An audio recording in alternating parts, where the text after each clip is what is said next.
Choppy. All right, where are we at? We're at episode 93 of the Shlicketty DooCast.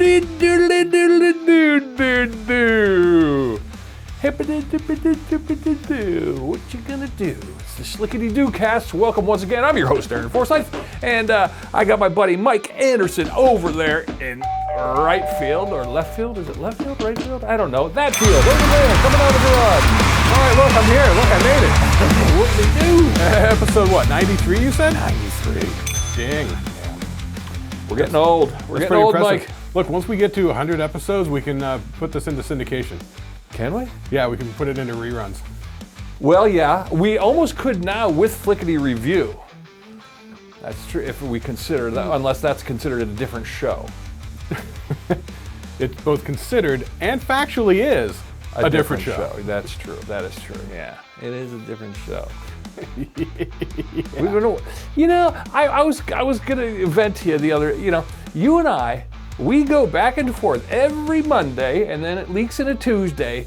What are we gonna watch this week? You know, and it's like, because if we decide what we're gonna watch for the Flickety Review, well, here's my big complaint. My big complaint is movies in general. Yeah. There's so many stupid, crapular horror movies. Yeah. There's so many stupid, crapular, you know, oh my God, you know, and good comedies are kind of hard to come by. Yeah.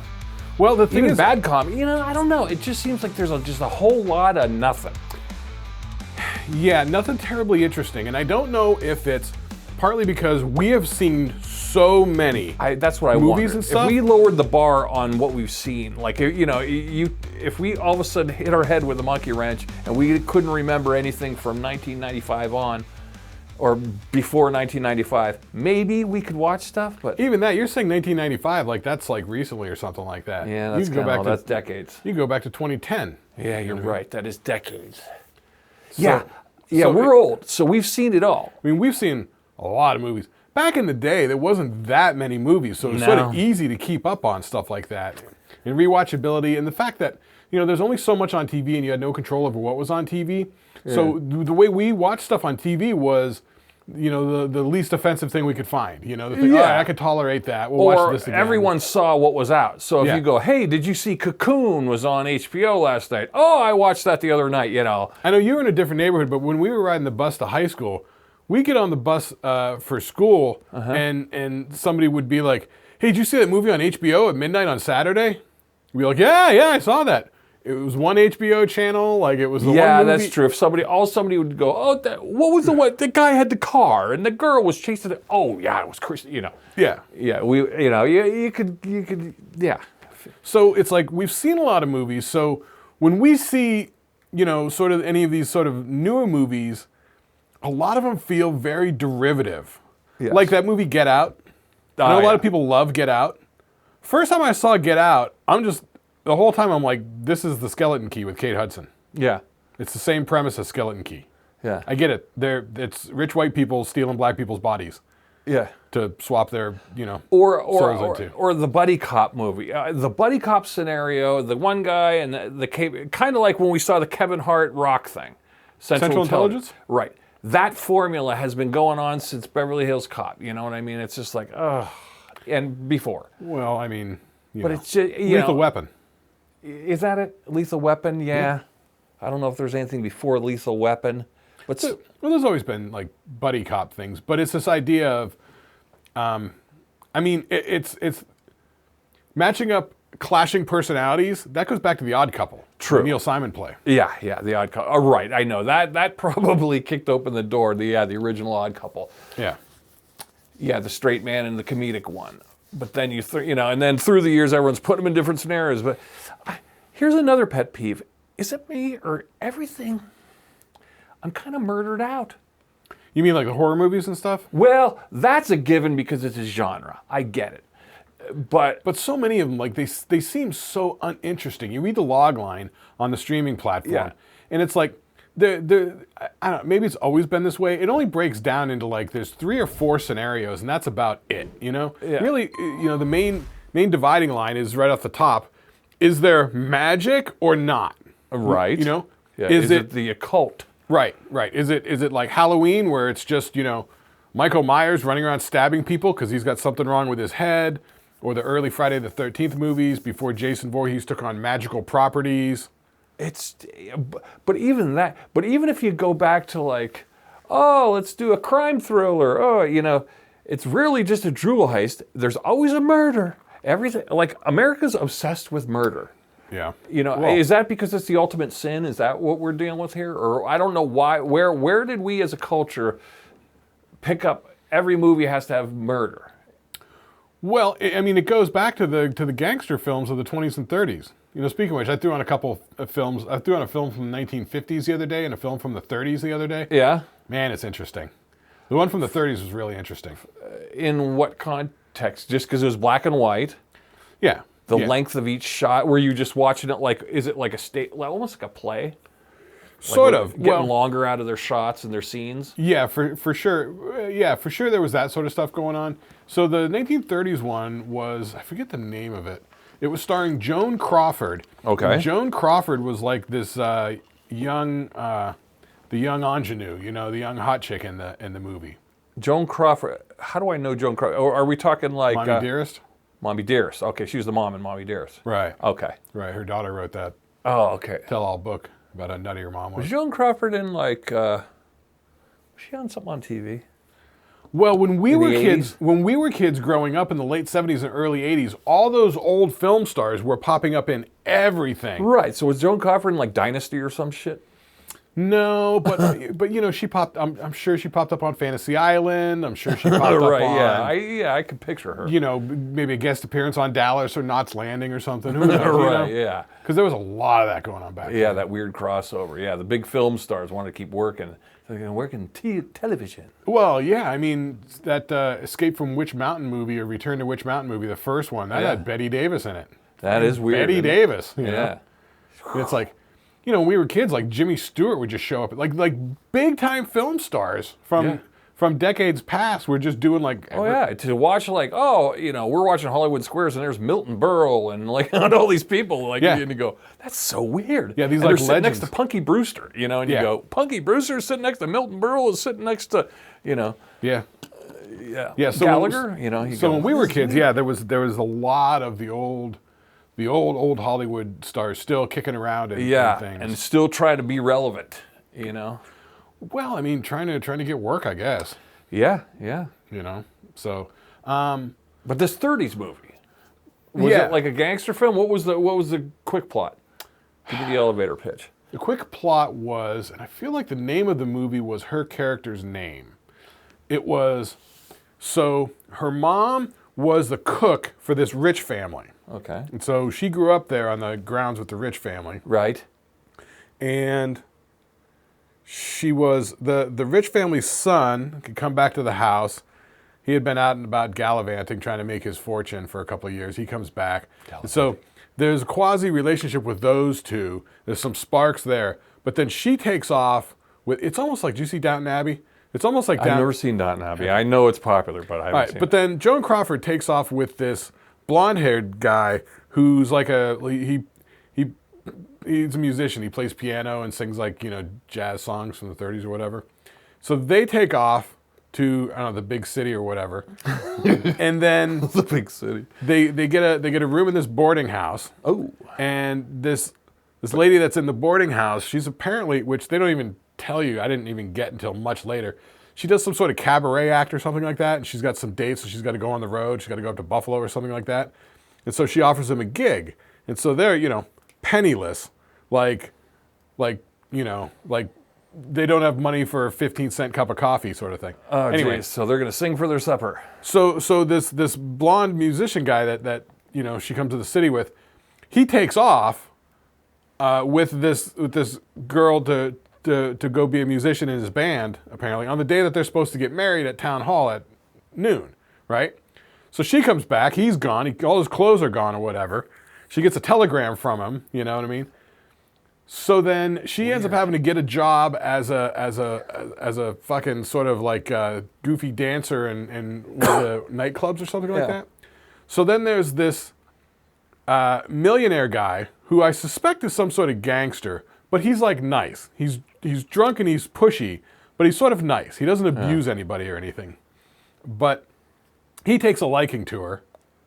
So then he's all like, "Come here, Toots," and the guy that runs the guy that runs the nightclub is like, get him to buy champagne. I'll give you 10% of whatever he spends on champagne or whatever, right? So it's all some sort of grift or whatever.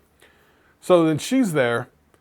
Turns out that this millionaire guy's lawyer is the rich kid from the beginning of the film, from the wealthy house that she grew up in. So and he's still sort of carrying a torch for her, and he's like, "I told you that Tommy would do you wrong, whatever." And she's like, "Oh, you." But just the way they use language in the 30s films, it has and that this sort of cadence stuff. to it. That's It is silly. Yeah. I mean, but it's interesting. And it was called "Come Here, Toots." No, it was. They should have called it "Come Here, Toots." Yeah, what was her fucking character's name? It was something like Dorothy. No, it was something with an S. It was. Oh fuck. I'll look it up here real quick. That sounds because it's on HBO. Yeah. Was it horrible though? No, but I mean I can't. The only reason I like watching those old movies, I like watching them from like how long because they didn't have much editing back then. So Right. how long is the scene? And it almost plays out like a stage act. That's why. It's called Sadie McKee. Sadie McKee. Yeah. Hey, Sadie McKee. Yeah, from 1934. Still got it on my list here on. All right. Yeah. Yeah, I like it because, like I said, a stage act. It looks like I bailed on the last 10 or 15 minutes. So I don't know what happens. Well. Yeah. But I had two of those movies running at the same time. I also had one from the 50s going on the TV. I don't know. Just I have not watched a lot of those old black and white movies. Yeah. And I sometimes want to sort of dig into them, like especially noir. I haven't seen much noir stuff. And I know it's sort of a film style that people sort of harken back to these days, but nobody really does noir much. No, and they harken back more to the visual style. Yes, the visual style. It's not so much, but there's something to the noir as far as a dialogue-y thing that I don't know if they're, But that's we the watched 30s. Honey Don't the other day, That's and that the was 30s terrible, gangster but thing. Honey Don't, she was kind of talking noirish, That's 30s gangster patois. That's not noir. Okay, That's patois. Patois. Patois. Patois. No, I've never heard that term. I learned something today. Patois. Yeah, that's what Phil Hartman and John Lovitz used to do in the Groundlings. Oh, yeah. They do that fast talking 30s gangster stuff, which that all comes from That's catchy. I know. I love that. It's like they've got magical. on HBO under the Turner Classic Movies banner on HBO Max. I saw they had Kid Caesar with Edward G. Robinson. Wow. From the 30s. Yeah. One of those OG gangster movies. Right. Where they would do that sort of, like, "What are you looking at, kid? I see," like that sort of thing. That's the gangster patois that was in all those early movies. Because All right, note to self. I'm gonna patois. I'm gonna go on a patois deep dive. when the movies came out, Learn how to talk like that. yeah, well, yeah, you really gotta, they did it kind of pretty good in the Coen Brothers movie, The Hudsucker Proxy, with Tim Robbins and Jennifer Jason Leigh and Paul Newman. They kind of did that. It was kind of like the Cary Grant, Katharine Hepburn sort of stuff, like Bringing Up Baby, stuff like that. So it's definitely a thing. But the gangster thing in the 30s, so when the movie started off in the teens, they were silents, right? Yeah. And then they started to get into the talkies in the 20s and stuff like that. So by the early 30s, the movies were getting wild. Like they would do like some nudity and stuff like that in the movies, and the killings were getting out of control. The gangster movies were hugely popular because this is the era of 1930s Chicago gangsters. This is Scarface, Al Capone. This is coming out of Prohibition. My first indoctrination to that was the old original Superman was black and white. Remember that? And Superman used to always fight Chicago gangsters, or What are we talking? The TV show? the TV show. Yeah. Oh yeah, with George Reeves. Yeah. Yeah. George Reeves. Yeah. Yeah, it's street level crime. Yeah. I kind of liked it in a weird way. That was the whole thing. Batman came out in the 30s. Yeah, I Batman was liked fighting it. street level crime. Yeah. So that was all running rampant in the 30s because Prohibition pushed the whole alcohol thing underground. Alcohol didn't go away, but boy, did it give an opportunity for underground crime to take over and people make millions. I know. So by the 30s, the movies were getting really, really wild, and that's why they instituted the Hays Code. The Hays Code. Yeah. What is the Hays? Tell me the Hays Code. So people went to the government, these church groups started going to the government and complaining about the immorality in movies. The glorification of here sex we and go. violence. Of course. Right? Church Nothing groups. ever changes in America. Oh, always church groups. So Hollywood didn't want to be dictated by from Washington, so they developed their own morality code for the movies, and they called it the Hays Code. Oh. This mirrors what happened in the late '60s with the movie ratings system. Yeah, I was gonna say this sounds like a precursor to the movie ratings. Yeah, yeah, and so so they come up with the Hays Code, and then and at that time there were only like what 4 movie studios or whatever. Mm-hmm. It's like RKO, MGM, Universal, Warner's, and so they all agreed to it. And so the Hays Code put in things like no nudity. Because they were really playing with it on a couple of things. Any movies with like showgirls in them was like, they were doing like fan dances, and they'd have naked women behind a scrim, so it just the silhouette of her and stuff like that. And so it was all getting fairly salacious. Yeah, the burlesque was coming out. Totally. And so with the Hays Code, one of the big things in the Hays Code was, if you're doing a gangster movie, the bad guy has to get it in the end. Get it in the what? Get it in the end. Oh, the bad guy had to die. Or get arrested. Or get arrested. Yeah. Yep. Huh. Yep. So he couldn't go free. He couldn't ride off into the sunset. Because if that's the case, then it's glorifying the violence and the criminal activity. And they didn't want the criminal activity being glorified. So it was... That makes sense, but isn't that kind of what they did with the Cowboys and Indians? It's kind of, Well, that was later. That was past that. Yeah. Because in that one, it's always the cowboy is the one standing up for law and order. and it's the bad cattle ranchers that are encroaching upon people's land that are the bad guys. Right. And those pesky Indians are in the way. Well, that was the general attitude of the whole time. Yeah. But so the Hays Code, made it so that if you're going to make these gangster movies, so up to like the mid 30s, you'd have these things like, Kid Caesar, or what's the one with Jimmy Cagney?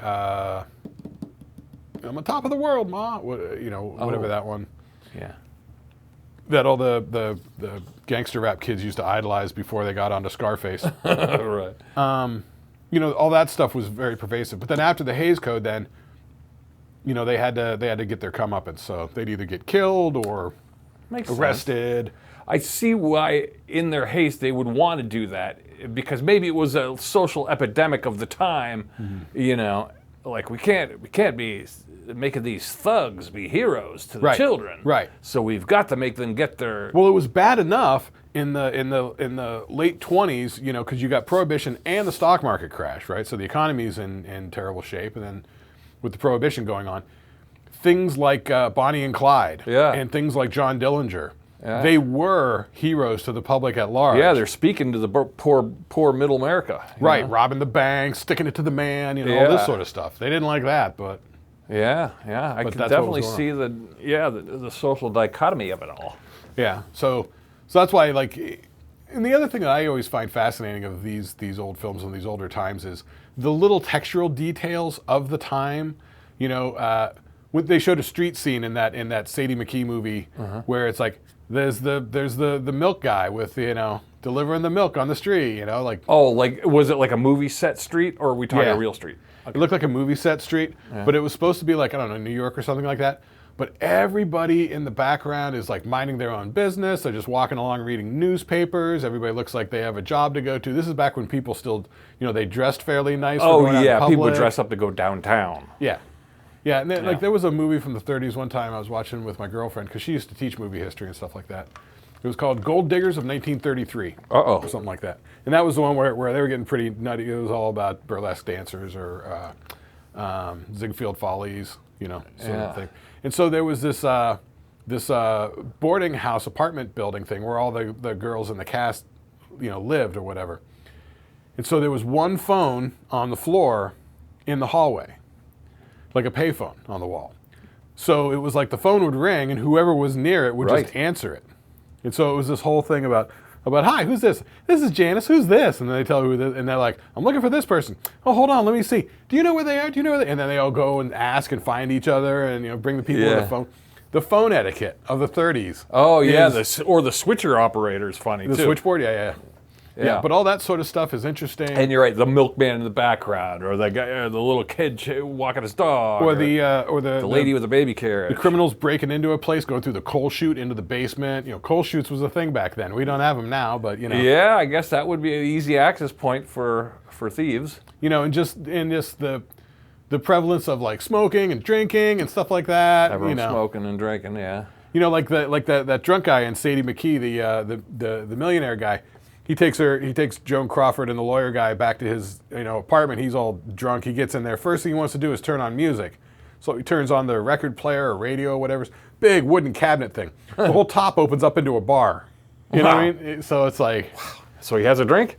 Oh, they all have drinks. They all have drinks. Of course they do. Yeah. 1934. Liquid lunch. Prohibition was repealed by then. Yeah. But I always find that sort of stuff fascinating. I do too. But then the part that they don't tell you is like, not only people didn't live to be past 50, but like the lead paint was probably horrible. Everyone probably had cancer. Everyone's smoking, how it probably smelled. Everyone's wearing these suits, these wool suits that are hotter than hell. You know, there's no air conditioning. Food regulations was probably terrible. There's probably plastics and weird things. Not even plastics. They didn't have plastics.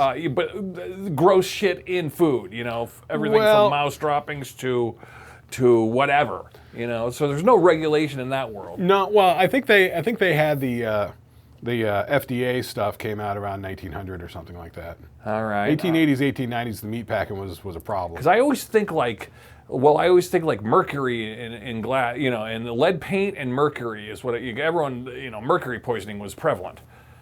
Well, yeah, just because I think they were using mercury sort of willy-nilly back then. Yeah. Yeah, willy-nilly. I don't know what they were doing, but I remember somebody was a little bit of arsenic will get you better.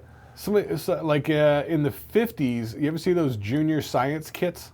Yeah. In the 50s, apparently some of those came with a little piece of like radioactive uranium or something. Oh, of course they did. You know, in a cardboard box. Yeah. It's like, whew. Yeah. Yeah, you know that. No, it's a good one for a period piece from that time. What was the one show that was on Showtime? The one with Steve Buscemi, and he was the gangster. That's HBO, Boardwalk Empire. Boardwalk Empire. You should watch that one. I have never seen that one. Oh, I'm surprised, dude. I'm gonna have to recommend it. Yeah, I should. The acting's good. I heard it's good. Really puts it in there, and you like a good gangster flick that has all the elements, has all the history. Now, you know, honestly, I was never into any gangster or mafia type stuff until when I was out in Arizona at this one job. The desk I was working at, there was a book in the desk. I have the book. I took the book. Yeah. It was Underboss, Sammy the Bull Gravano's book. Oh, his. Yeah, okay. And I just randomly started reading it. Boy, it grabbed me. I was like, wow, this is really interesting. He was fascinating on Howard Stern, an old Howard Stern interview years ago. Was he? Yes, because and even Artie Lang was busting his butt. They teased him a little bit, and you don't know how much he was bullshitting and how much he wasn't, because he was kind of joking around about it. But yeah, it's so weird that like what? I think he was a chronic bullshitter. About what? Just about what he'd do. Like he'd be like, yeah, we'd make sure that truck didn't arrive on time. Yeah, we could, he'd insinuate things, you know what I mean? But he'd be like, no, you didn't. You weren't even born then, you know. And he'd be like, they'd call him out on certain things, and his timelines were always definitely, but he knew things. You sure that wasn't Henry Hill?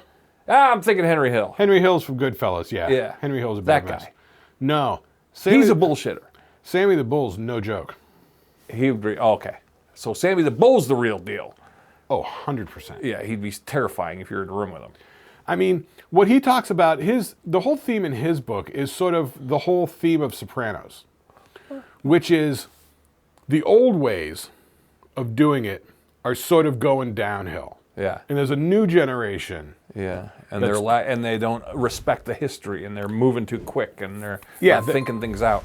Yeah, they're losing the sort of baseline foundations of the old way of doing things. Yeah, the old world. Yeah. Like Sammy the Bull was John Gotti's underboss. Yeah. And so at one time they're out in a restaurant, and people in the restaurant are looking at John Gotti and pointing at him and stuff. And Gotti's like, look at those people over there looking at me. And Sammy looks at him and he's like, do you want me to go, talk to him or whatever, you know? And Gotti goes, no, those are my people. And in the book, Sammy's like, my people. He's like, people aren't even supposed to know who we are. Yeah. People aren't supposed to mention our name. Yeah. We're supposed to be like, known only to the local people in the neighborhood sort of thing. Yeah. The sort of secret society thing. But with... the younger generations turning themselves into celebrities. Yeah, and that's the whole running gag in Sopranos, how they're always idolizing the Godfather movie. He's talking about the Godfather movie as if that's something to live up to. Yeah. Which, and that's what they talk about in that show, The Offer, about the making of the Godfather movie, is that at the time, people in the mafia were real upset about the book, and then they were even more upset about the movie getting made. Yeah. So that was the whole thing. But in the Underboss book from Sammy Gravano, he grew up at a time where he got into it, sort of like Goodfellas-ish, where he ends up in with an older dude, this guy Carmine Persico, that was in one of the families. And so he was old school mafia. So Sammy grew up learning the stuff from Carmine, who was old school. Wild. And Sammy was like smart about things. He was good with business. He would start these businesses. And he's like, sure, they skim a little bit of money, but we always did top quality work. So nobody ever had a complaint when so he had a rebar company, he had a concrete company, he had a drywall company. Of course he did. And construction and all that sort of stuff. Right, yeah. But it gives him legitimate income. You know what I mean? Yeah. But he was also like, one of the fucking, one of the, hatchet guys to get things done. Yeah. So, but then, as the older guys started dying off and, Sammy's contemporaries started to, get up in there, they didn't have, like Gotti, they were more interested in the flashy suits, the notoriety. Everybody knows me. Look at me. I'm a celebrity. Like that sort of aspect. Yeah. And so Sammy was like, none of this makes sense anymore. And they didn't have the honor to like it was the thing that they talk about like Goodfellas or Sopranos, where it's like they changed the laws so where if they got picked up from doing drugs, they're looking at a 20-year sentence. Yeah. And a lot of guys couldn't do a 20-year sentence. They could do 5, 10 years or whatever. Yeah. But they couldn't do a 20-year sentence, so then they started ratting on each other. So then they didn't have the whole secrecy thing anymore. And allegedly. I don't know anything about anything. This is just from books and movies. Yeah, that's all we know. I know nothing about nothing. But, so when I read that book, I found the book very interesting. And so I cross-referenced it. I got this book called Mafia Dynasty. Okay. Which is talking about the New York Mafia, which, you've got the 5 families. Sure. That whole thing. And so, it was pretty interesting just to kind of get an overview of the whole thing. And it's interesting because it spans that period from the 30s when you had, Lucky Luciano, Meyer Lansky, and who was the other one? Was it Bugsy Siegel or whatever? They're the first ones that started, coalescing the mafia in New York City, and then it became the 5 families, and, they'd have these sit-down meetings and work everything together. It's sort of fascinating. It's sort of a fascinating, uniquely American sort of story. I could see it being, I mean, I get where the lore is attractive to people, but I mean, I feel like it's as a story, it's kind of played itself out. Well, these days, yeah. Yeah, I mean, it's all been done. Yeah, it's been done so many times. Yeah. I mean, that's what, like, every kid in film school that gets a chance to make their movie, they either make a gangster movie or a zombie movie. Like, that's about it these days. A lot of blood. Yeah. So anyway, I don't know. Murder.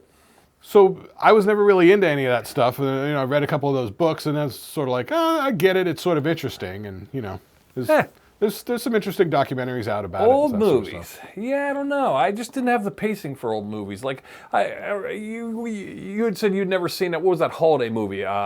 Miracle on 40 fucking Fart Street. I never seen that one, the Miracle one. What's the other one with Jimmy Stewart running through the town? Right, yeah. It's a Wonderful Life. It's a Wonderful Life. Never seen they're that. painful. They're not really great. I've never seen Casablanca. Yeah, that's true. Yeah, all those classics, I've never seen those either. But I kind of want to check out some of those old noir movies. Noir. There's a Spider-Man noir coming out. I saw that. Did you watch the trailer finally? I did. Isn't that kind of wild? Look at it. It looks kind of interesting. It's not even a movie. It's not. It's an Amazon Prime series, limited series. Oh, it's going to be a series. Yeah. I think it's going to be a series. Like 6, 8 episodes or something like that. That's kind of cool. Good. Then that'll give it time to breathe. Yeah. It looks really interesting. Yeah.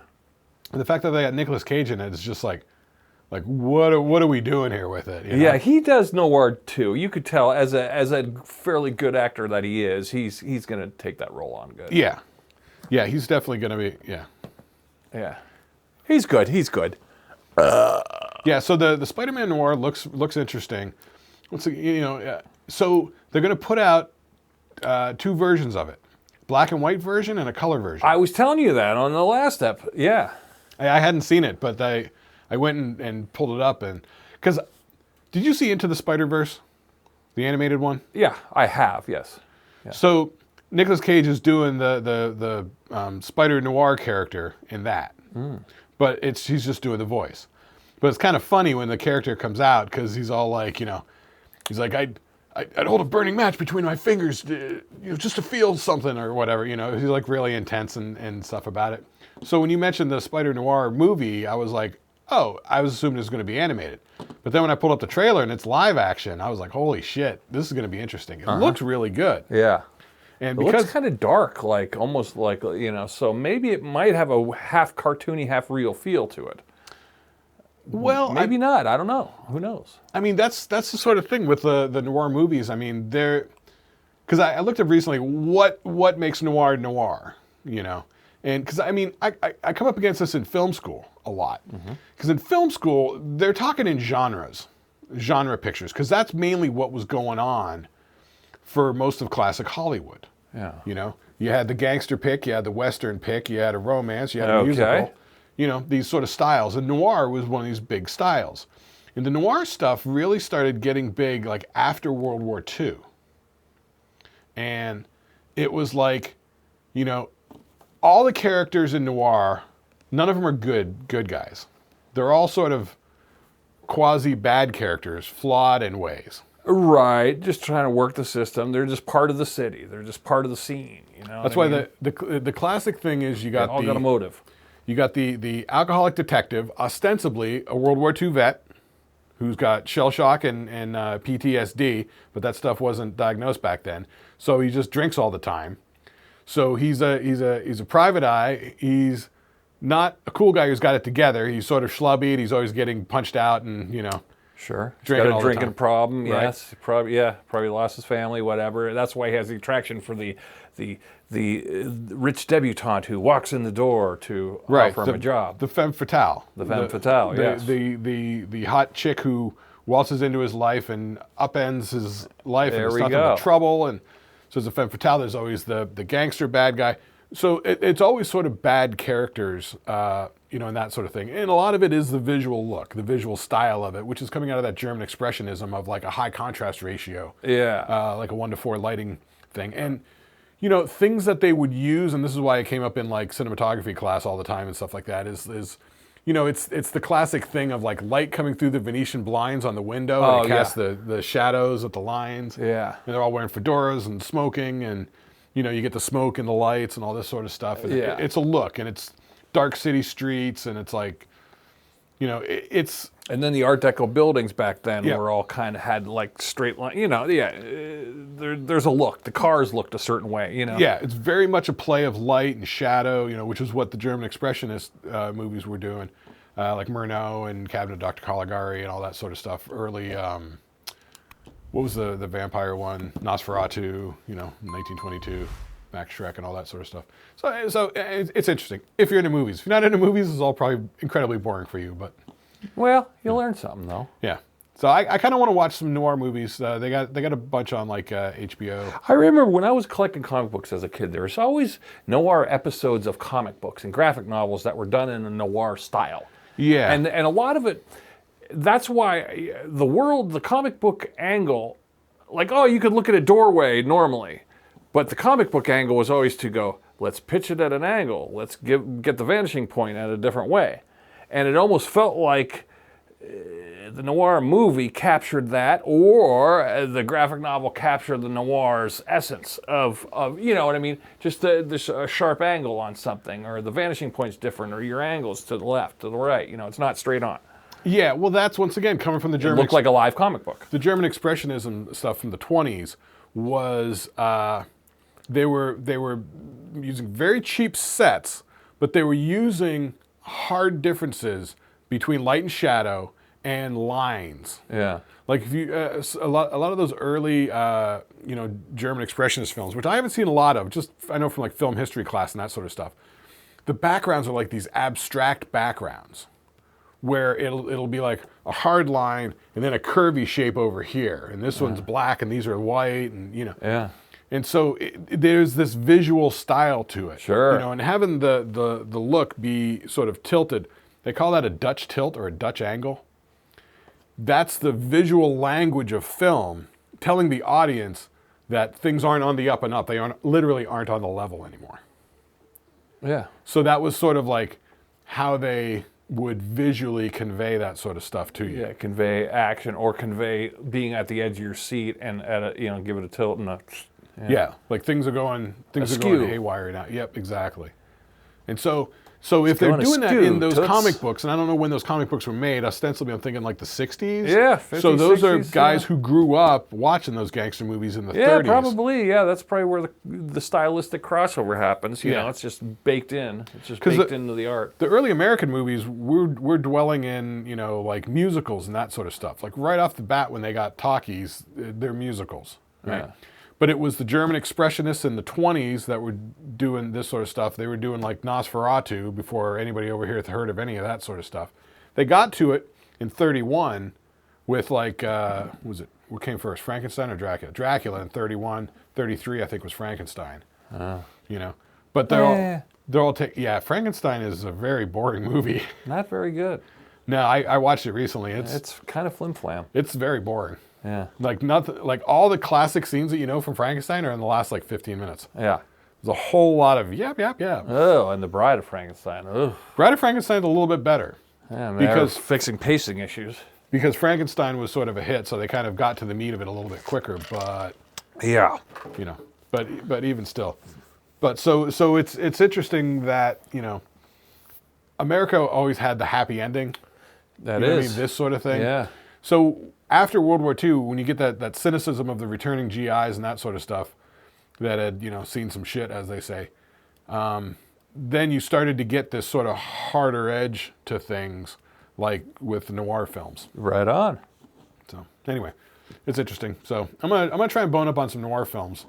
I don't know if you want to check any out either. They got a handful. No, on unless HBO. you hit one that you go, you got to see this one. This one's ahead of its time. If you score a gem out of the pile, sure. But I don't have time to sit and watch noir films. Well, I don't know. I mean, I haven't Doesn't interest me. seen a lot of them. I know that here on HBO they've got, you know, one of them is classic noir. It's called Naked City, from like 1943 or something like that. Yeah, the Naked City, 48. You have a great band name. The Naked City? Yeah. Yeah, so it's like a step-by-step look at a murder investigation on the streets of New York. Okay. You know what I mean? So I don't even know if that's noir. Possibly it is, possibly not. But yeah, there's that Little Caesar with Edward G. Robinson, The Man Who Knew Too Much with Peter Lorre. Peter Lorre.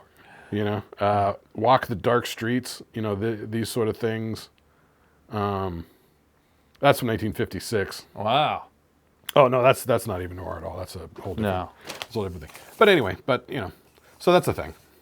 So there's that. So I got a question for you, Mike. You know a lot of stuff. Well, I know a little bit. You know little bits of stuff. Nothing useful. Well, this will tie into. Did you? Okay.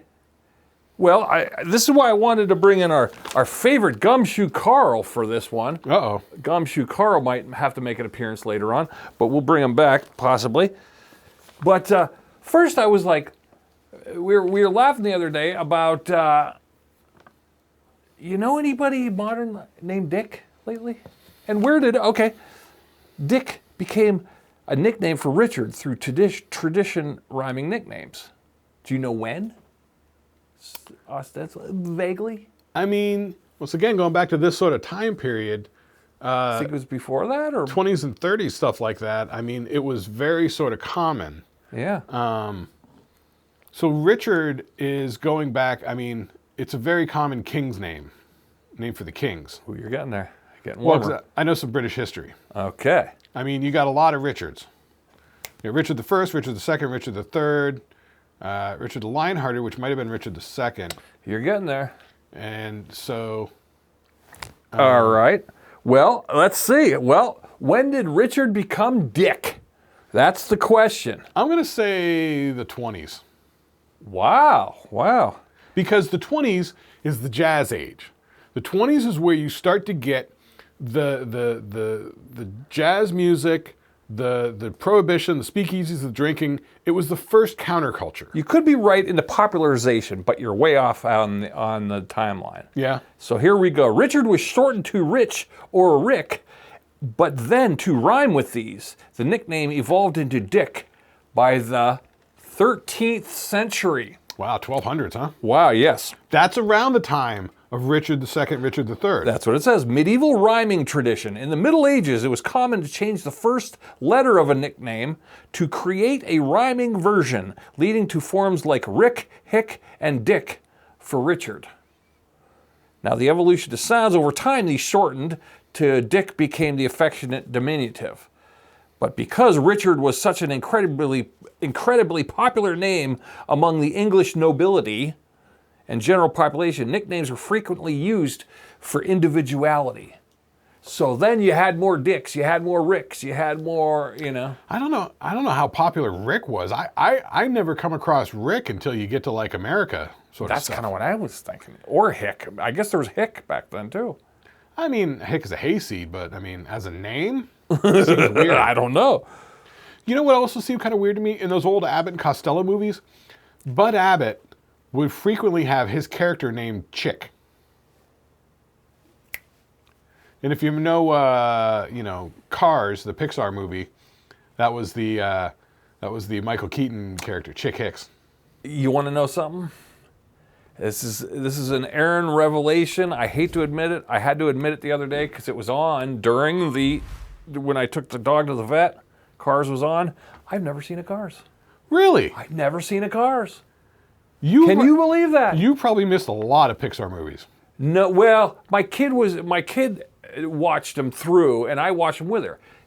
But when she went to her mom's house, they had the Cars over there, so she never brought Cars back home to me. You mean the movie or actual Cars to play with? No, the Cars, the movie. Okay. The DVD. Oh, okay. Yeah. So I never really got to absorb it. So a lot of the Pixar movies, I had them on DVD because when you got a 5-year-old, you're watching them over and over and over. Okay. Have you seen Toy Story? Oh God, yeah, many times. Bugs Life? Oh yeah. Yeah, those are the early ones. Yeah. Bugs Life is great. Bugs Life was ahead of its time. So Cars you didn't see. Cars I have not seen. What were the early Pixar movies? I mean, have you seen WALL-E? Yes. Okay. I saw that without her, but yeah, I've seen that on my own. Yeah, that was sort of a kind of later one. Yeah. Have you seen Ratatouille? Oh my God, yeah, we had the DVD. We watched that. Yeah, that's actually probably in my top 10 movies I like of all time. Ratatouille. That's a good one. Yeah, just written well. It's done well. Yeah, Art's great. That one's really good. Well, let me bring up a list of Pixar movies real quick. Well, okay. What else you got there on that? Well, the persistence of the name Dick. I wanted to go. I have a list, and that's what I was going to ask Gumshoe Carl to maybe read, and we could zoom in on him. Some names of some famous dicks. Who's some famous dicks that you know? Oh, Monsters, Inc. Oh, Monsters, Inc., yeah. Although I've never seen the college one. I love that one. You were saying that. You've told me that before. You said that's you almost prefer it than the original. Oh, yeah. To me, that Monsters University is such a much tighter script, way funnier. Huh. I love it. I love it. The Incredibles. Yeah, I've seen those. Incredibles is fucking dope. Yeah. Dope. Finding Nemo. Oh yeah, that was main rotation. That was the one. Yeah. Okay. So what's the question about the dicks? Well, I got a whole list of famous dicks here, but I wanted to know how many you're going to get on the list. Let me get this out because my brain keeps wanting to throw this fact out in terms of these. Did you know the name Gary was not a name before Gary Cooper? Whoa, wait. The name Gary was not a name before Gary Cooper. Not a name for people. What was Gary, like a pet name, like a name of a goat or something? It was the name of a town in Indiana. Oh, that's where the Gary, Jacksons Indiana. were from. Okay. So I guess Gary Cooper, I think his real name was like Leslie something or something like that. And so he wanted a tough sounding name. So he took Gary from Gary, Indiana. He was Gary Cooper. That'd be like saying, I'm Erie Forsyth. Right? Call myself Erie. Yeah.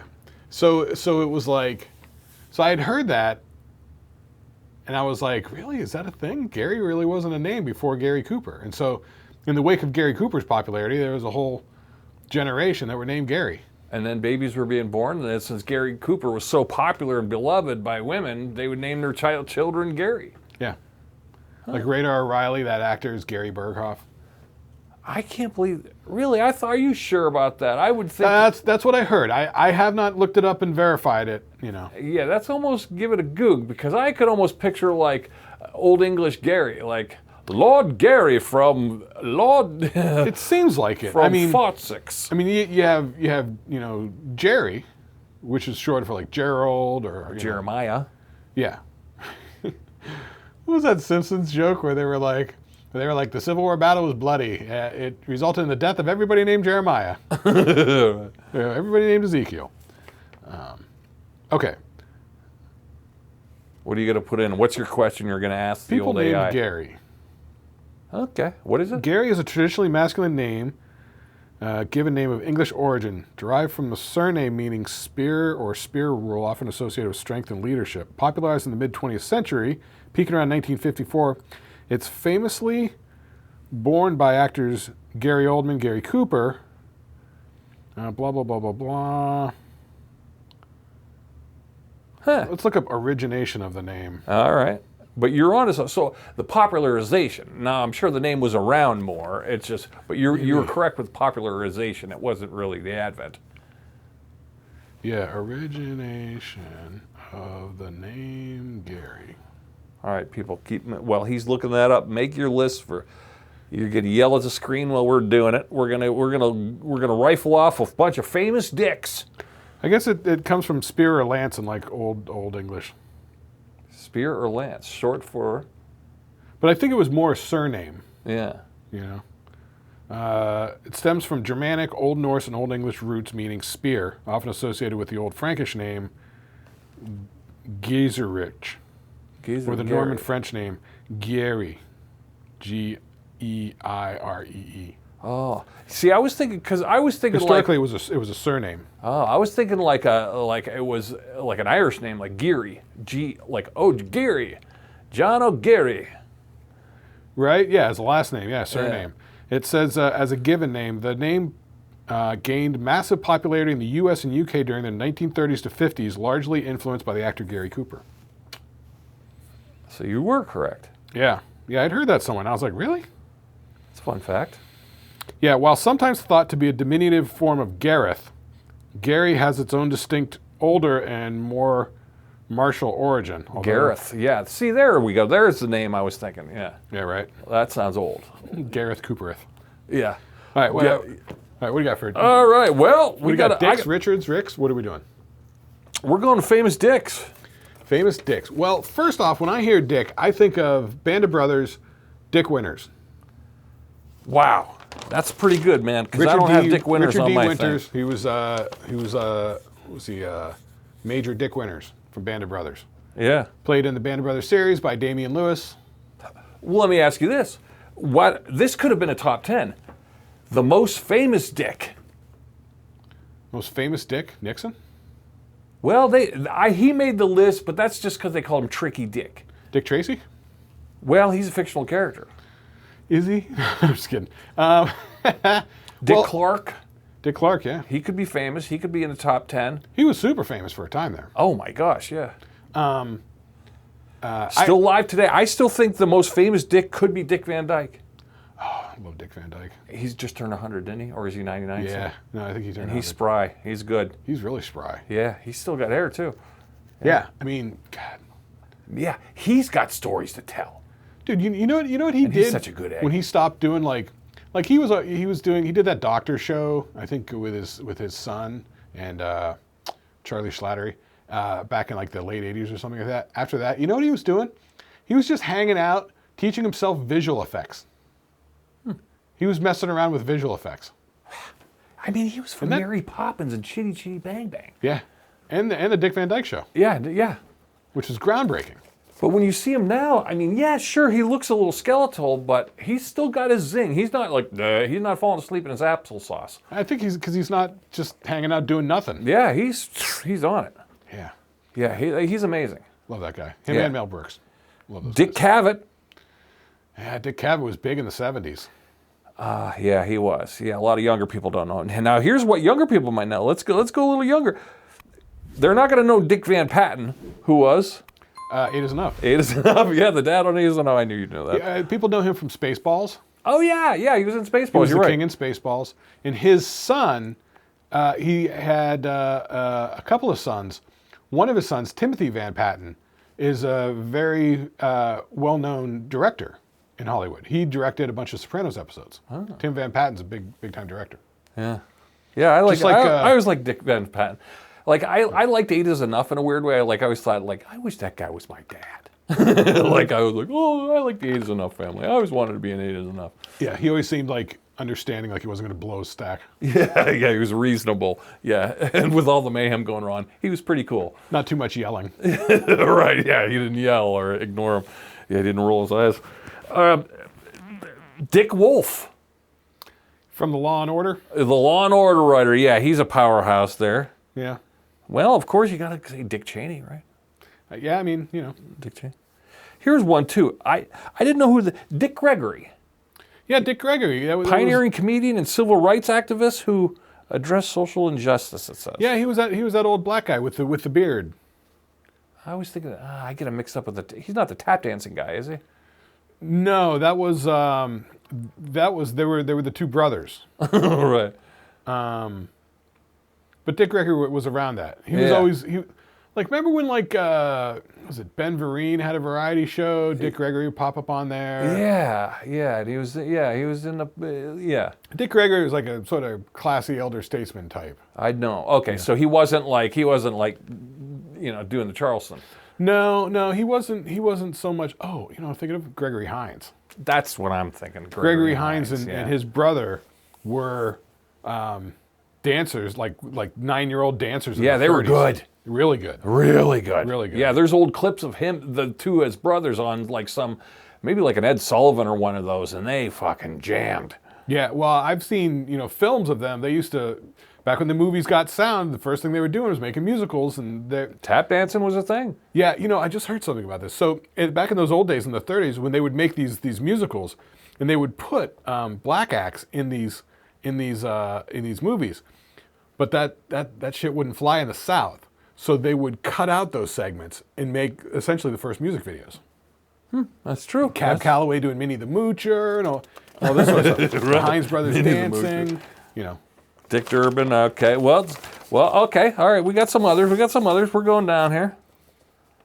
Now, how about some sports ones? We don't know sports too well, but of course, Dick Butkus. Dick Butkus, yeah. Dick Butkus. He was a Chicago Bear guy. Dick Vitale. Dick Vitale, yeah. Yeah. He was on Sports Center, ESPN or something like that. He used to call the college basketball games. Oh, there's two Dicks in the same show. What show? TV show? Yeah. Neither of them are Van Patten or Van Dyke? No, they're both in Bewitched. Oh, Dick Sargent, Dick York. Dick York, yeah. Which came first, Dick York or Dick Sargent? Dick Sargent came first because you can always remember it because there was a movie called Sergeant York. No, you're wrong. The actor who played the original Darren Stevens on Bewitched was Dick York. Was it? Yeah, and it says the actor who famously, Dick Sargent, took over for the role of Darren Stevens after Dick York left. Dick York was great. I forget I get them mixed up in my head, but one of them was better than the other. Yeah, Dick York was when it was black and white. And he was like really kind of frazzled. He had kind of like a longer nose and a bigger chin. Yeah. He was a little bit more cartoony looking. Yeah. And he was actually in a couple Twilight Zone episodes. Definitely Maybe that's why I know him. And Dick Sargent was the more like reserved guy, sort of classier. He was there when it transitioned into color. Oh, yeah. And he was more like, he would be the more astronaut type. Yeah. Yeah, he wasn't quite as goofy. No. Yeah, he was more straight. Yeah, okay, so I had the Sergeant York thing backwards. Right. Okay. Let's see. Rona Martin's Laughing co-host Dick Martin. Oh yeah, Dick Martin's great. I love Rona Martin's Laughing. Yeah. That was hysterical. I love that. Oh, and speaking to that, Dick Smothers Brothers. Dick and Tommy Smothers. I don't have that. You're right. That's a good one. I don't have that one on my Dick list. Dick list. I got a Dick list. Was there any Dick stand-up comedians? Well, eccentric comedian Dick Shawn, Dick Shawn, yes. known for playing Lorenzo St. Dubois in the original film The Producers. Right, and he was also in, it was like a Elvis parody, Bye Bye Birdie. I don't know that one. I think he was playing the rock star Elvis type at Bye Bye Birdie. Okay. Yeah, he was funny. All right. Dick Shawn, yeah. Now let's see. Okay, well, Andy Dick. That's the last name Dick. Does that count? No. No, he doesn't count. Okay, Andy Dick's off the list. All right, let's see. Well, we got professional race car driver with the greatest name of them all. Dick Trickle. Dick Trickle. Who knew? Was that his?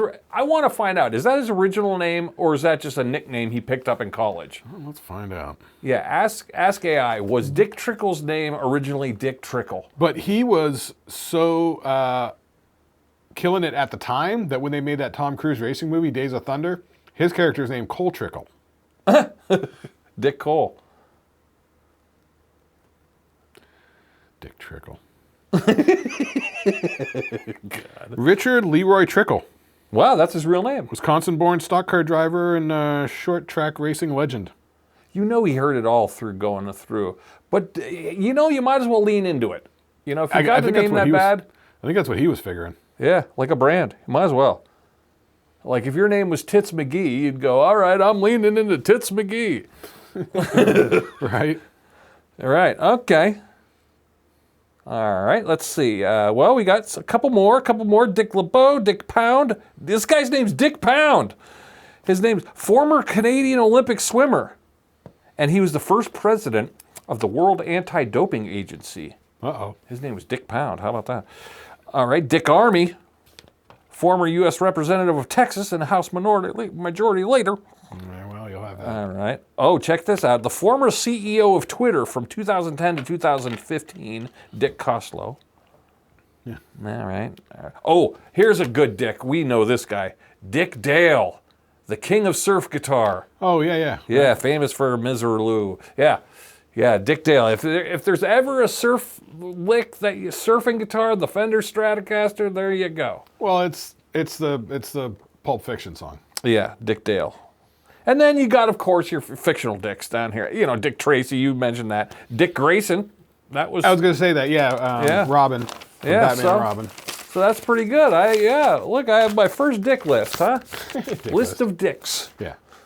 It's sort of interesting. I went to school with a kid whose name was Richard, and he was like, "Nope, call me Dick." Wow, he leaned into it. He leaned into it hard. Yeah. Yeah, our old buddy Rich Betts, we used to call him Dickie Betts. We call him Dick Betts. I forgot Dickie Betts from the Allman Brothers. Oh, yeah, I guess so, huh? But he said Dickie. Right? But still, same sort of thing. Yeah, same kind of thing. Yeah, you might as well lean into it, Yeah, I like the idea. Like Dick Trickle, Dick Pound, they all leaned into it. Yeah, that's sort of the thinking on it. Yeah, that's all you can do. That's all you can do, right? All right. All right. So that was That was a rousing bit. Hard left turn there. Yeah. Well, you got to do hard turns here. That's what we do here at the Shlicketty Doo. Okay, so let me ask you about a couple of more later Pixar movies. See if you've seen any of these. Okay. All right. Have you seen Inside Out?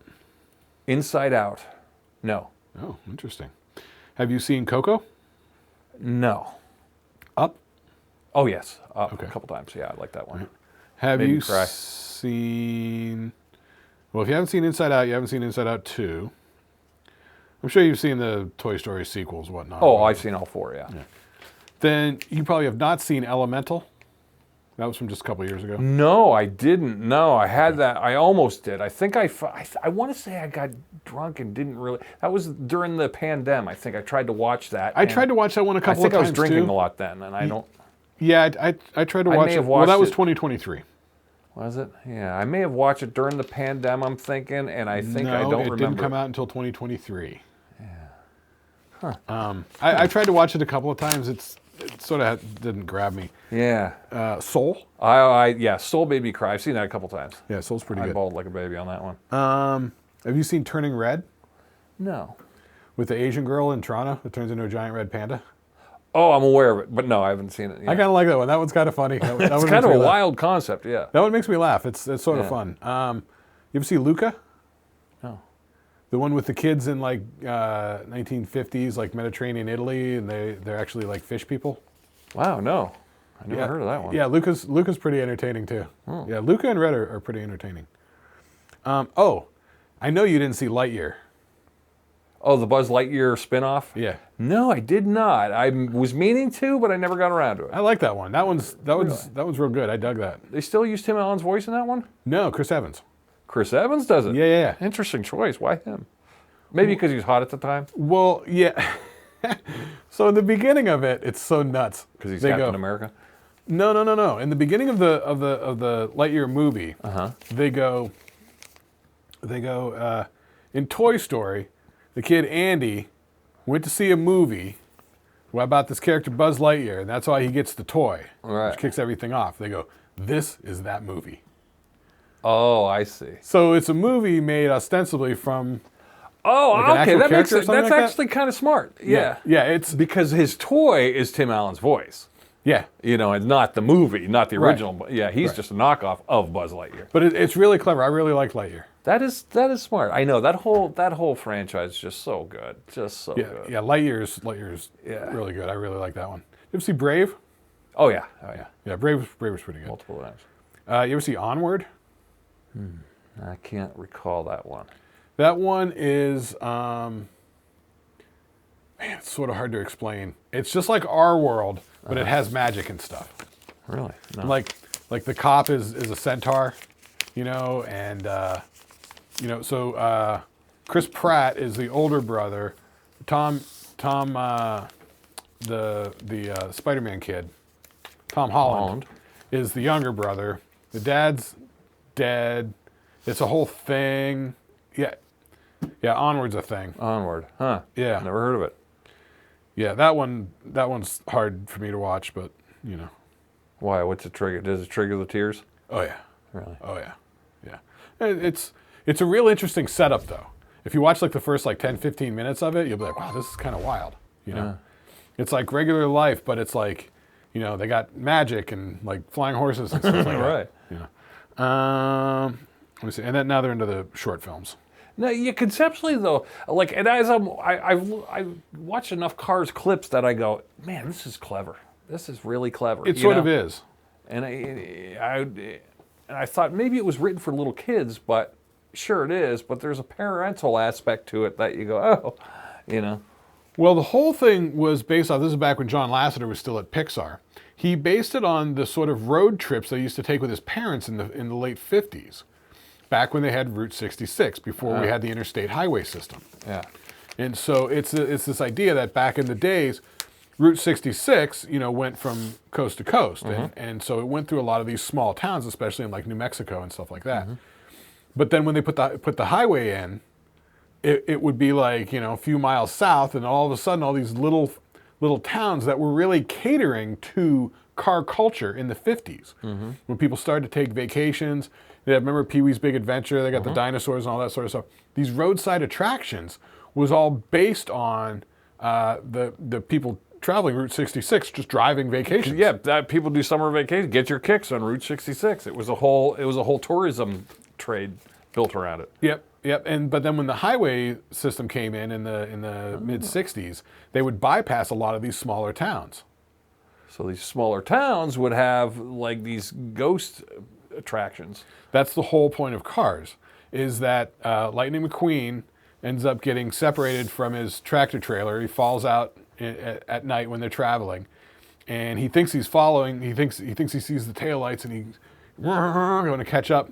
Turns out it's a completely different truck that turns and heads off, and then he's in the middle of nowhere at a crossroads with a flashing yellow light, and so he ends up stumbling into this town, Radiator Springs, which is like Radiator Springs. one of these old, So then you've got Bonnie, what's her name's character, which is the Porsche. She runs like a motel called the Cozy Cone, where all the little units of the motel are Indian teepees. And then you've got Tony Shalhoub doing Italian Fiat, and his buddy Luigi is a little forklift, and they got a tire store. Right. You know, and then you've got Cheech Marin being a 1960s 64 like lowrider. Of course. He runs the paint shop. Well, it's funny how they delve in all these cliches, you know. They got Arlie Ermy as an Army Jeep who does an Army surplus store. They got George Carlin as a VW bus that does like a hippie, you know. Wow, George Carlin was still alive when Cars came out? Yeah. Think about that. George Carlin was still alive when Cars came out. Yeah. Wow. That's kind of a weird concept. Well, he was doing those Kevin Smith movies. Yeah, that's true. So around the same time, like mid-90s. That is kind of funny, you know. Like, who's that comedian who said, oh, no, was that John Mulaney who had said, like, can you, or there was a comedian who said, like, Picasso was around in 1970, you know. 1974, Picasso was still here. Picasso saw cars driving, you know. Picasso had a car. Well, yeah. You know, and you go, what? You know, you always think of Picasso, you think, oh my gosh, he's from the 1800s, he's from way back, you know. No. He's a modern. Well, yeah. So when you think of these iconic people like that, yeah, like I couldn't, like Pixar dates back to, you know, I don't know. When I think of George Carlin, I always think like he feels very old and 70s to me, you know. Well, but I guess he lasted through the 90s, right? Well, I mean, he was, so the first Cars came out in, 2006. Wow. So Carlin was still around in 2006? Yeah, Toy Story was 1995. Yeah. Yeah, let me check on the cast here. Owen Wilson, Lightning McQueen, Bonnie Hunt as Sally Carrera. Okay. Paul Newman as Doc Hudson. Larry the Cable Guy as Mater. Yeah, of course. John Ratzenberger, of course. Oh, he's great. He was the semi truck. Ah. Joe Ranft, who is a Pixar animator. He was the Peterbilt in Red. Tony Shalhoub was Luigi. See you all. Huh. Yeah, George Carlin was Fillmore. Wow. Yep. Interesting. Yeah, Cheech Marin was Ramon. Catherine Hellman was Lizzie, a Model T. Jennifer Lewis was Cheech Flo. Marin. I was thinking about Cheech and Chong and Cheech Marin. You know, he has been around since the 70s. He's been he's survived so many decades, and he's still just hot today. You know what I mean? An appearance by him would be great. You know. Well, yeah, I mean, they're both getting kind of old now, but yeah, they're kind of old, but they're still doing their things. At least they're back together and doing Cheech and Chong, which is great. But Cheech Marin is a culture. They're both cultural icons, you know. And Cheech and Chong, you know. Well, when Cheech went out on his own, he did that Born in East LA movie, which was a pretty big It was hit. solid, yeah. I liked it actually. I think I saw it in the theater when I was a kid, younger. Yeah, I mean, it was a pretty good hit. I think it was one of those like modest, like $5 to $7 million budgets, and I think it made pretty good money. Yeah, and then he did that cop show with Don Johnson. Oh yeah, that's right. He was with Don Johnson. That was what the hell was that one? Ooh, yeah, it was in the 90s. It wasn't Walker, Texas Ranger. It was the Don Johnson one. Not Miami Vice. Let me cross-reference from this Pixar Don page. Johnson and Cheech Marin show. Cheech, what was he in? TV shows. Nash Bridges. Nash Bridges, that's it. That's it. Yeah, that was popular. Oh yeah, that was like it's one of those CBS shows. Yeah, it was like, it was a popular CBS show in the mid-90s. Nash Bridges. CBS had like modest expectations, so they ran that for like 7 years? Yeah. 6 or 7 years? Yeah, two actors that they probably weren't banking on doing good together, but they did. Because Don Johnson was, popular through Miami Vice, but now you're getting into the mid-90s here. And Miami Vice fever's long gone. Long gone. Yeah, so he was hoping for a comeback, and Nash Bridges is a pretty solid comeback. Did you ever see the Watchmen series that HBO did? No. I'm aware of it. You should watch that. I read the graphic novels and stuff like that. So back in the day, the original ones. The Watchmen series that HBO did a number of years ago takes off from that. Oh, okay. It's almost like furthering things a bit. It's very interesting. Is he in it? Yeah, Don Johnson's in that. What does he play? A bad guy or a good guy? Sort of a bad guy. Oh, bad guy. Yeah. Yeah, he's had some bit parts along the way as he gets older and grayer, and they always. I thought there was a couple sitcoms where they'd cast him as like the dad, the dad who lives in the basement. Yeah, let's see. Don Johnson. Let's see, movies and shows. Miami Vice, Nash Bridges.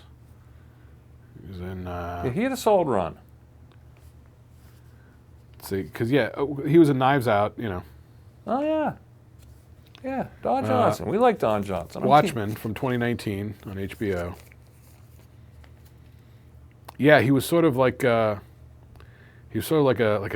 a bad racist dude in that Watchmen series from 2019.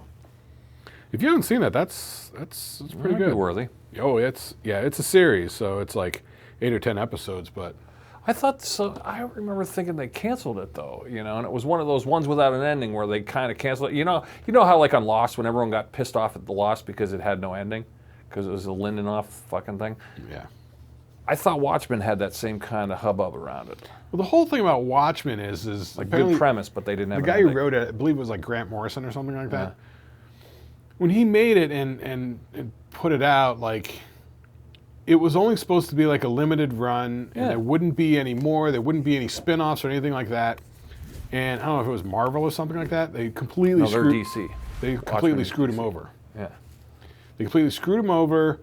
They keep printing it and reprinting it and licensing the rights to make the movie and the series, and They got greedy. Oh, way greedy. And so any iteration of it is like a slap in the face to the guy who made it up at the time. Yeah. Because he has it like set in like in the 80s. Like it's all like very from a long time ago sort of thing. Mm-hmm. But yeah, the graphic novel was kind of a big deal, but it was just like a limited series, like 4 of them, like 4 episodes or 4 issues, I think. Is it? I think so. It's vague in my head. I was like 13 when it came out. Yeah, I don't really know much about it. I mean, I've seen the movie and whatever and whatnot, and it's got an interesting aesthetic to it and all that sort of stuff. If you like any of that stuff, definitely check out that HBO series. Definitely check it out. You might learn a few things. You might see a few interesting parallels to things going on now. You don't even know what I'm talking about, but if you watch it, you will know. Well, I know what it's kind of, yeah. Nope, you don't. It's because you haven't seen it. It's not. I read the fucking... It's not it. Okay. I told you, that's the Watchmen story, the comic book. This is still the same world, but it's like later, different characters. It's like, it's jumping off point from there. So you still have the Mr. What's his name, the blue guy? Oh. He's still in there. And I think maybe the Ozymandias might still be around in there or something like that. But there's other characters and other aspects of the story going on. It's not the same, New York-based thing that they did in the original story. It's more U.S. sort of stuff going on. Yeah, I think it didn't get its proper flowers because I think Marvel had kind of a similar dystopian kind of mutant chase concept going on at the same time. So is that their X-Men thing? Yeah. Oh, I see. So that they were kind of running alongside each other, and the Marvel was dwarfing it. Do me a favor, watch at least the first episode of the HBO series. Okay. See what's going on. What year is that? When 2019. Oh, that's fairly It's fairly recent. All right, so then it won't be dated. No, let me pull it up real quick, and at least it'll be modern pacing. Tell you about who was in it or whatever. It's very interesting. It's really well done. Cast in this. Regina King stars in it. Oh. Jeremy Irons plays Ozymandias, Ooh. an older Ozymandias. Jean Smart's in it. Okay. She's playing Laurie Blake. Okay, wouldn't she like a senator or something like that? Yes. Yeah. Yes. She's like the grown-up version of in Watchmen. There was the one from the 40s, and then her daughter was the Silk Spectre. She's like the grown-up version of Silk Spectre or something like that. Laurie Blake. Don Johnson's in it. Don Johnson. Yeah, let's see. Louis Gossett Jr. Lou Gossett Jr. Tim Blake Nelson. Man, I thought Lou Gossett Jr. would have died way before that. Francis Fisher. It might have been one of the last things he did. I was going to say. Yeah. Yeah, a lot of sort of unknown actors, but really, really good actors. Really, yeah, you definitely need to check it out. Robert Redford's in it. Wow. I wouldn't think he would do something like that. It's got a small part. You know, he's far down on the list here. You know what I mean? You think he would be further up in it, but see if there's anybody who turned out to be bigger that we know now. No, they're all sort of like unknowns. Weird that Robert Redford would just do a bit part like that. So the takeoff is, and I don't know how much of this ties into the whole original Watchmen comic book thing. So it's political race between Richard Nixon and Robert Redford. So Richard Nixon is the Republican ticket, and Robert Redford is the Democratic ticket. So they had him play himself. I don't remember if he's actually in it, or maybe they just use his image, because he doesn't have a character name. So they might just be using his face for like political posters. Oh, I see. Yeah, or maybe a TV ad or something like that, and then they give him a film credit for it. Yeah. So yeah, that's funny. Wow, that's pretty creative. Definitely at least check out the first episode. Huh. You know. All right, how are we doing on time? Well, we got to kind of wrap it soon. I got one more thing before we wrap, though. I have a question for you, Mike. All right. What say you? You know we like to talk about Buffalo Wild Wings lore. Okay. We're Buffalo Wild Wings. We like it, other than being a little spendy. We're Team Wild Wings. I've gone twice.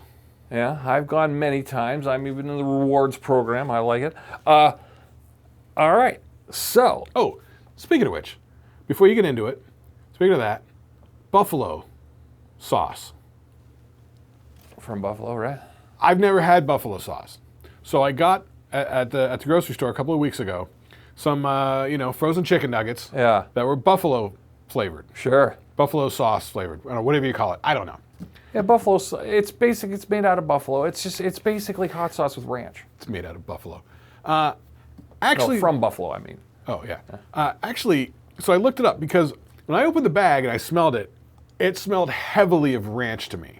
Mm-hmm. Ranch dressing. I don't think there is ranch in it. Well, it's stirred in. Is it? Ranch seasonings. Because it definitely smells like it. But when I looked it up... Well, that's probably you're smelling like all the seasonings that they would put into ranch dressing.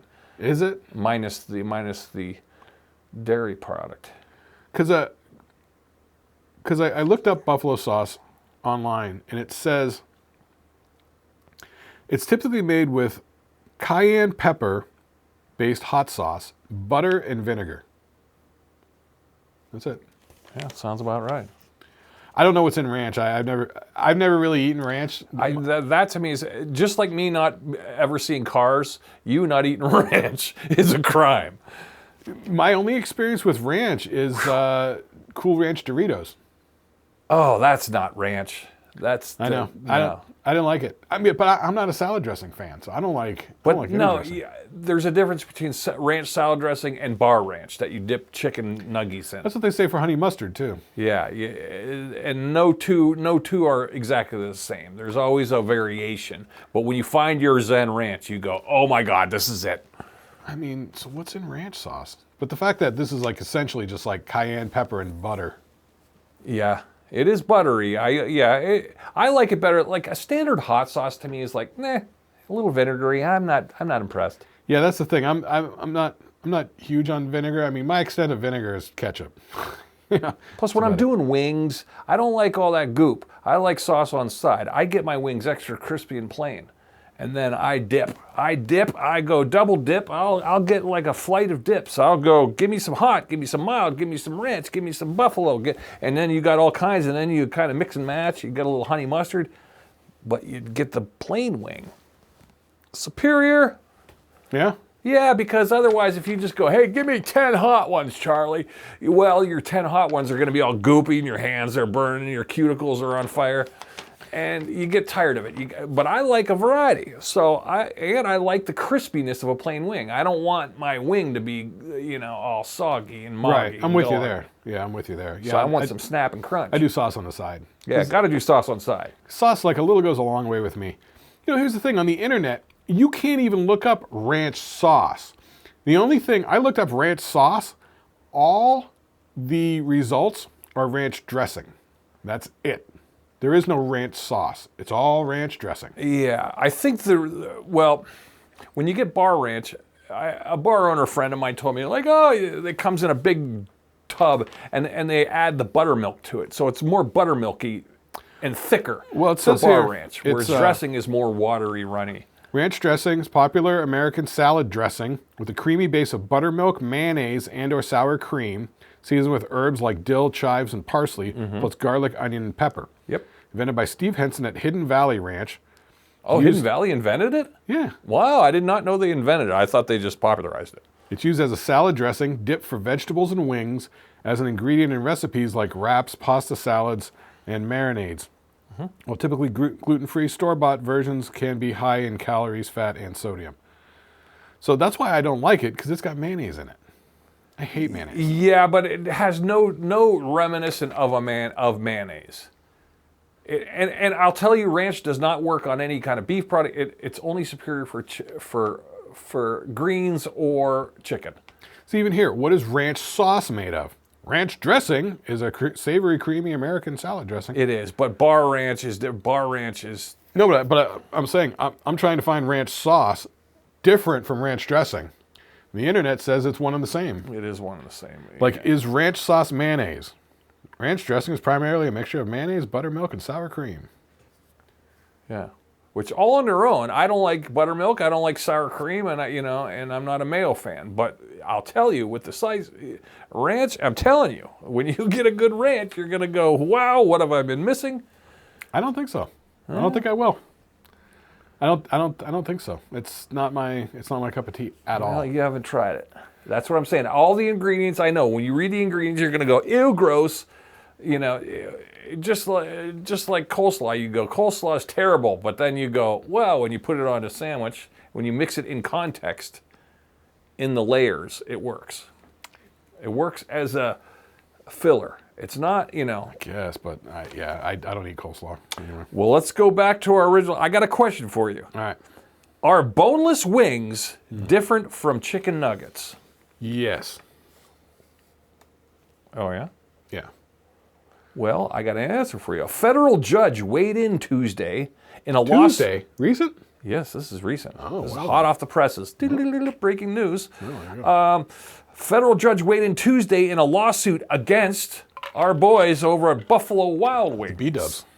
In Illinois.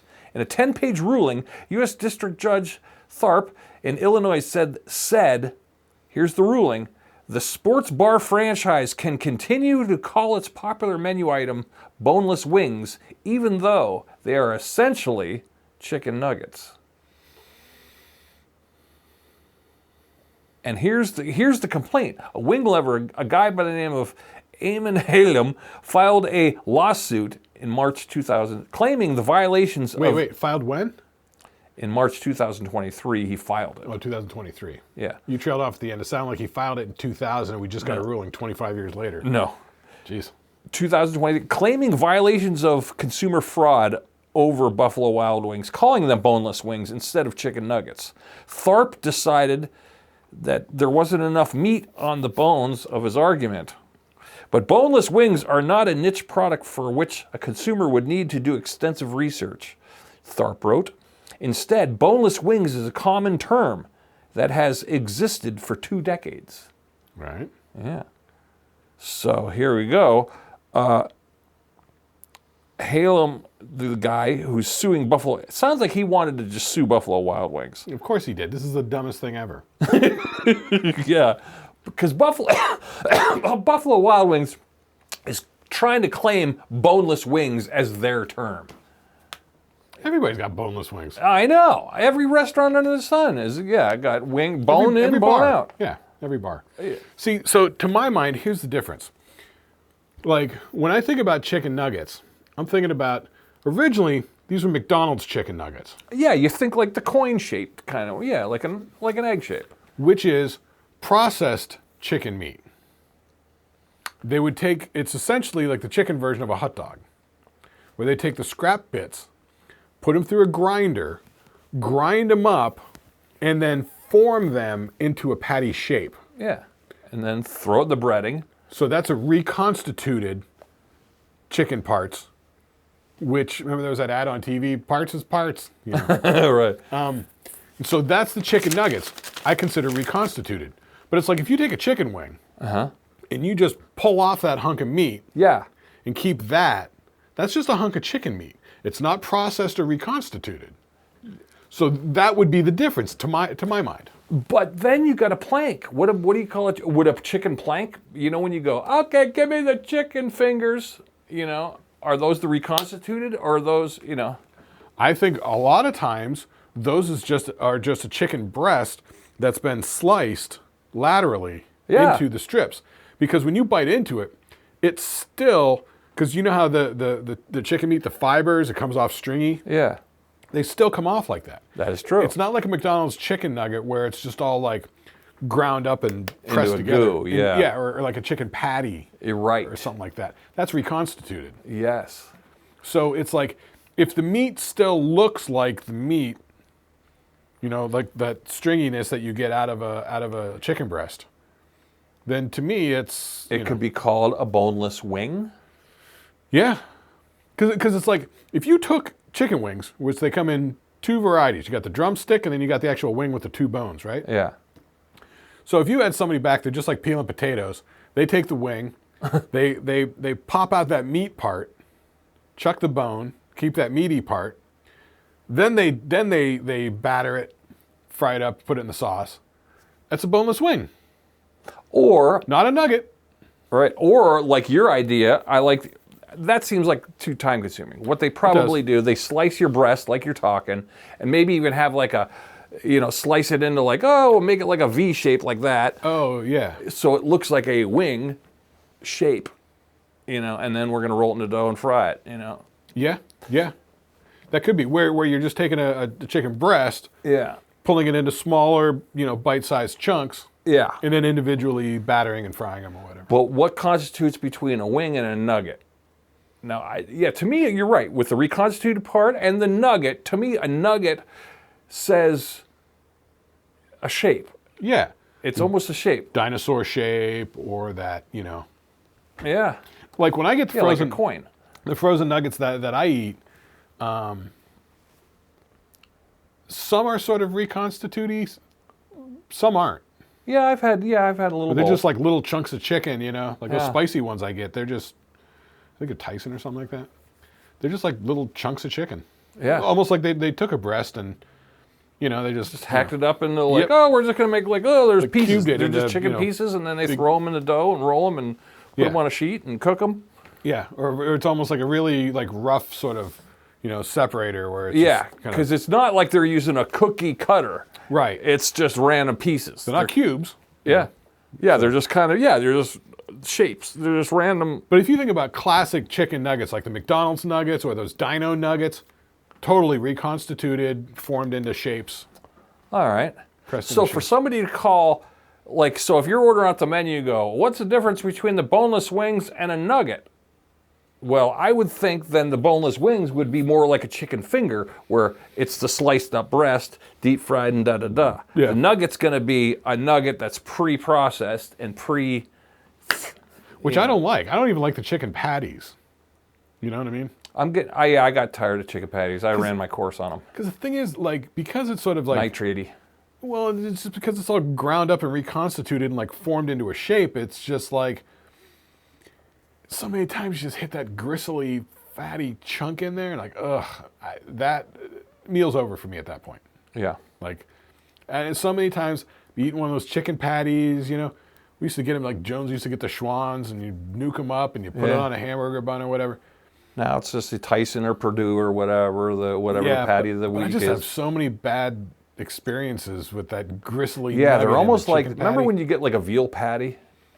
And that was almost like dark meat chicken. It was just like, ugh. Yeah, I didn't do that, but yeah, they used to do those at school lunches and stuff like that. Yeah, veal. We literally had veal in our school lunches. Not good. No, it was like a really bad chicken patty. It reminded me of a dark meat chicken patty. Yeah, yeah. It was kind of like, ew, this is kind of weird. Which I'm not a dark meat fan. No. I never really have been. I mean, when you rip apart a rotisserie chicken, I like that because it's fresh off the bird, you know. Yeah, my girlfriend likes the dark meat stuff, so she'll take the wings and Yeah, the it's got thighs. moisture to it. It's got a little moisture. It's a different texture. Yeah, I just like the breast. That's good stuff. I like the white meat. I like ripping apart a rotisserie. You ever rip apart a rotisserie? Oh yeah. Fun. Yeah, because back before the prices got out of control, it was like what, $5, $6? Yeah, they're usually $4.99. Now they're $9.99. Unless you go, they kept their prices still at $4.99. Well, Costco. Or Sam's Club. I'm sure. Yeah, they're still $4.99 up. Yeah. Yeah, but you got to get the whole membership to those things, don't you? Yeah, I have a membership. Do you? Yeah. I mean, the whole thing about Costco is, and I think Sam's Club too, you got to buy in bulk. Isn't that the whole thing? You don't have to, but yeah, bulk is the way to go. And you do save. See, my problem is like I go to Sam's Club and I go, yeah, sure, I would love that giant pallet-sized thing of toilet paper. It'd last me forever, but where am I going to store this? That's the whole thing. You know, I don't have the storage space at home to, you know, come home with 16, you know, drums of mayonnaise. No, it's great for like farm people or something like that, where they got a giant pantry or you need the giant pantry, or if you're shopping for family, when it's just us and our girlfriends, you know. Yeah. I shop for the week. I don't shop for the month. No, exactly. I mean, if you're like, you know, on a farm and you like once a month you're getting supplies and spending $1,000 on a grocery run, sure, I get it. Yeah, but even then, you know, I know. Or if you had a lot of children, you know, I get it. You know? Yeah. But when it's just me and her, But it is impressive to go to Sam's Club because I've never been. You've never been to a Sam's Club? I've Oh never my been God, to this is Sam's like Club. cars. We got to get you there. I've never been to a Sam's Club or a Costco. Got my tires at Sam's Club. I liked it. Good deal. But Sam's Club's got it all. If you want to take me sometime, we could we'll go in there. We'll show you. Grab some footage on the phone. Yeah, Sam's Club. TV deals. If you ever want a TV, they've got TVs that won't even fit in your car. Okay. You'd be like, oh my God, this is 1,000-inch, you know, or whatever. So one of my old drummers out in Arizona used to always buy his TVs at Costco because back then they used to have a really liberal return policy. Okay. He said you could take it back 5-6 years later if anything happens to it, and they'll just give you a new one. Yeah, they always have check the box if you want the extended warranty. I mean, there's always Is that what it is now? Yeah, I don't know. I think they started limiting that a little bit, but yeah. But because I've been thinking about getting a different TV, because my TV upstairs, because I got a couple of skylights, and it's so bright in there. Yeah. And my TV, it's like the top half of the screen with the light. The light doesn't work right, the backlight. There's something wrong with it. You can see it when it's just a plain flat color. Yeah. You can sort of see that it's sort of dark up on top.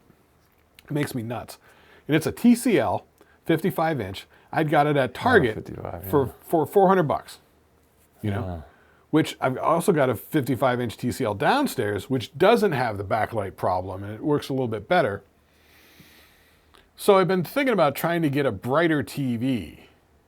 And recently I was looking Best Buy, because where else do you get any of that sort of stuff? Well, you're going to get a way better deal at Sam's Club than you will Best Buy. Okay, let's go to Sam's Club. I want to look at TVs. All right. Because I was looking on Best Buy. I found a Samsung mini LED TV, 55-inch, for like $400. President's Day sale. Okay. It's going on. Price is good till the 25th. Okay. And so I'm like, that's not too bad. I mean, so if I got $400 to spend, it's either I get a new TV or I buy a second camera for down here so we don't have to use your cell phone to film you anymore. Yeah, well, the new phone TV would be great. Here's the problem. Like her and I want to get like a 65er, you know, but the box is a 65er, you go, how am I going to get this home? Well, that's the whole thing. That's the big... So the girlfriend says if we're going to get a new TV, she's like, we could go from a 55 to a 65 because the thing that we're putting it on has a little bit extra space. You know what I mean? That whole thing. And I'm like, that's cool, but I don't know if I can afford a 65 at this point because I'm looking at performance of the TV. Yeah. It's like, sure, I could get a $400 65-inch, but if it's going to be like underpowered in terms of brightness, like, same problem. Right. Yeah. You have to look at specs. Exactly. But my thing is like, okay, well, how am I going to get this home? It's not going to fit in my SUV. That's where having a pickup truck was great. That, yeah. Or you'd have to go, well, I'd have to go to Lowe's and rent one of those, you know, they have $99 for an hour, you know. My SUV is bigger than yours. Yeah. That is true. Yeah. And I guess if you slide it in, maybe you could take it out of the box. But No. You leave it. Should be able to leave it in the box, but yeah. This is where the pickup truck comes in. Yeah. Because with the pickup truck, you can just sort of like, strap it in and Budgie it down. But yeah, with the ratchet straps. Yeah. You could possibly have it delivered, but yeah. Yeah, because it may fit in the back of the SUV. I had that. I was at Lowe's once, and back in the day before things got all fucking price gougy and way too expensive, and I was like, oh, that's a good deal on a ladder. I'll get an 8-foot ladder. And I got to my truck and I'm like, this isn't gonna fit in here at all. And that was the first time I used the roof rack. Oh yeah, I have one. I've never used it. We gotta go. I had to. We have to go. All right. Well, we got to film a Shlicketty review. That is true.